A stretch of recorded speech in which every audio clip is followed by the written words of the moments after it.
Stories form families, teachers, administrators, all those stories influenced me to introduce SB 362. This bill will help improve the whole petition process by empowering local school boards with more discretion and concerning the impacts they have on things like special education, the fiscal impacts.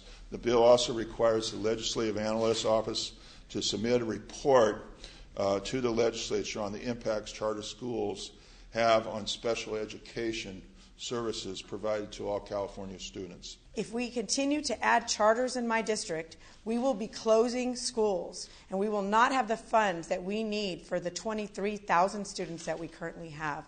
So I urge everybody to support SB 1362. Our local elected officials have a fiduciary responsibility to protect our district financially and to protect our voters and our students. And therefore, we need the ability to say no to charters based on declining enrollment and based on whether or not we already have charters where a new petition is being asked to open a new school. Our local control and my voice as a parent and as the chair of the Community Advisory Committee has been critical to the success of my third child, my son Damien, who has special needs.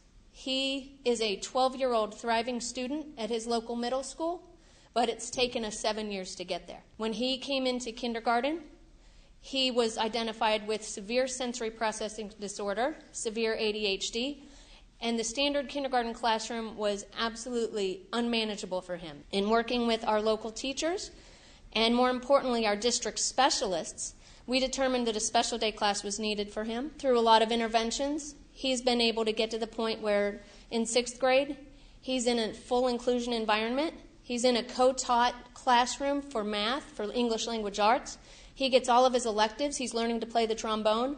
And for the first time in his life, he says he loves math. This was not an inexpensive kid to educate. The interventions, the wraparound services, everything he's needed has cost our district a lot of money. Because of SFUSD and the level of support and the accountability that I've been able to pursue with my district as a parent, has made the world of difference to my kid and countless more like him. Current charter schools are more segregated than traditional public schools. Special needs students are not able to get into charter schools the same way that they're able to get into traditional public schools. We believe strongly in local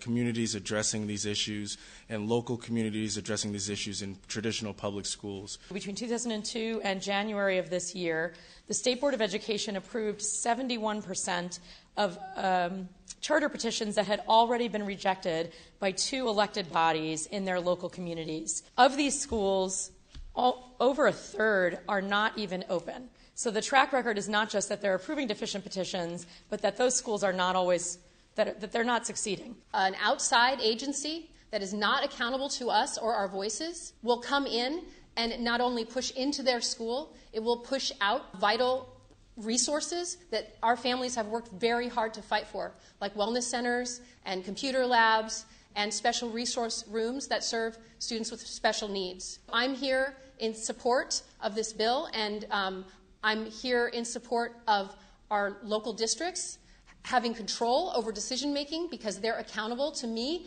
and other families who want to be involved in our schools, and we want to know that our voice is valued and heard.